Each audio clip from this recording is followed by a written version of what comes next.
Last night's performance by the Brewers clubhouse was so electric, even Craig Counsell couldn't help but crack a smile. 74,000 people for practice? Only in Wisconsin, only at Lambeau, only at Packers Family Night. It's lights out in Milwaukee as Wade Miley leads the crew to its 8th shutout of the season, taking down the Red Hot Reds in record time. A new era is beginning in Green Bay, and with the second youngest roster in the NFL, Matt LaFleur has his work cut out for him. Three-time All-Star Chris Middleton has opted out of Milwaukee's $40 million player option and opted into free agency. But don't worry, Bucs fans, free agency is just 8 days away, giving Milwaukee plenty of time to restructure a new deal and keep Money Middleton in Milwaukee a little longer. Of lesser importance than the $250,000 raised for the Donald Driver Foundation, the Packers of the present get bragging rights for the second year in a row, taking down the Legends 12-11. Fun fact, Stricker is actually chasing his second championship title here at Century World. His first 39 years ago with a high school state championship. Coachella pays for its time in the sin bin. 2 Milwaukee power play goals evens the series at 2 apiece. Packers running back A.J. Dillon isn't just breaking through O-lines this season, he's tackling the children's book scene. Did you like the book? Oh, thank you. I've never been an author before. I've never done a book launch. I've never done a book reading before. But it's been such a fun process, a fun project to do. Our friend, AJ, who can bring people together with the written word. With the platform that I have now, it's important to obviously shed light and spread awareness on things and great causes and organizations like my book, and encourage reading. There's some footballs in there, there's monsters, so I feel like as a kid it's something I would have picked up and looked at, just like the book, trying new things, and worked out great. Run all the way to the end zone. Touchdown. Dillon's advice for the little Quadzillas trying to score some touchdowns of their own? Eat your veggies and treat every day like it's leg day.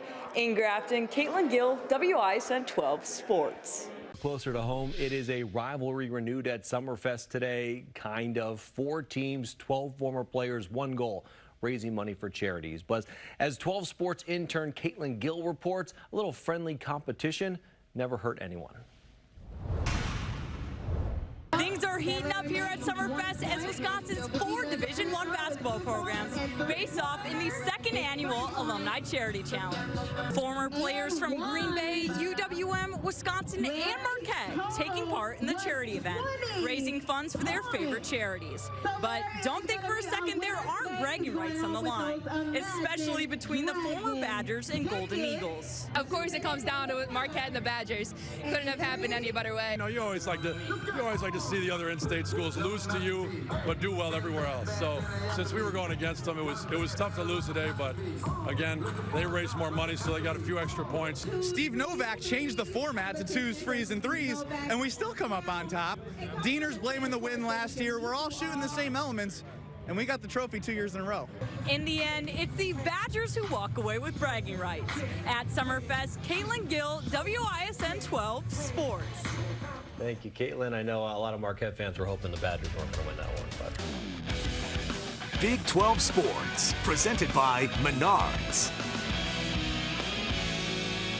The Brewers continue their home dominance of the Rockies on Monday night, running their record against Colorado in Milwaukee over their last 8 games to 7-1. And it was looking like that trend was going to continue tonight at AmFam.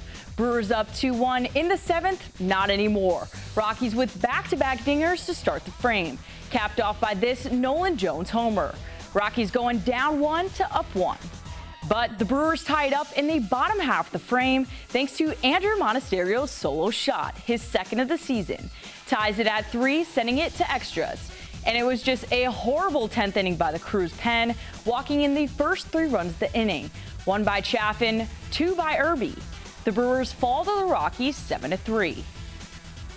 So the only team in the NL Central to pick up a win tonight are the Cubs. They gain a game on the Brewers and leapfrog the Reds, moving into second place. The Packers are getting set to hit the road as they take on training camp on the road for the next few days. The Packers and Bengals holding joint practices starting on Wednesday, leading up to their first preseason game on Friday. It'll be the first time this group of Packers gets to hit someone not wearing green and gold. It'll also be their first extended road trip together, giving this young team extra and valuable team building time. I think it just gives us an opportunity to bond. I think that camaraderie is an important part of this process, and just that team chemistry, the makeup. The more these guys hang out together, the more they get to know each other. I think the more they'll fight for one another. I agree with them wholeheartedly. I mean, I think bonding is huge for teams, and is really important for this team. There's not a lot of new pieces on this team. So it's huge, and yeah, I mean, I think away trips, look, there's nowhere to go but hang out with the team and spend time together. That's a look at your morning sports. I'm Caitlin Gill. Hope you'll have a great Wednesday.